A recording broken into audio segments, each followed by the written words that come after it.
abdachiise. Dukkana keessa kopha kiyya sitti hafu beeku yaa jireenya. Yaa lubbuutti yaa situ jiruutiya. Si malee hin jiru abdiin kiyya. Si malee waan nagahu hin jiru. Ati isa malee hin jiratu addunyaa. Haa lubbuutti yaa situ jiruutiya. Si malee hin jiru abdiin kiyya. Si malee waan nagahu hin jiru. Ati isa malee hin jiratu addunyaa.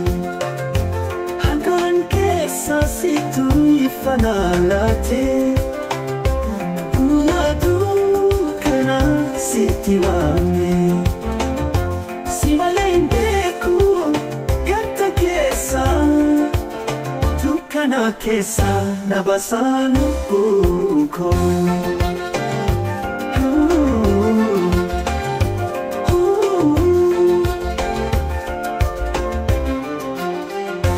Kesa situ ifanalate Kuya dukkana siti wame.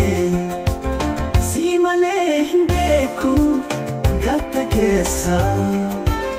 Dukkana kesa nabasanu uko. Si malee bokona kabu qalbi. Abiyya jireenya koo sitti marsee. Addunyaa tana keessa si waliin.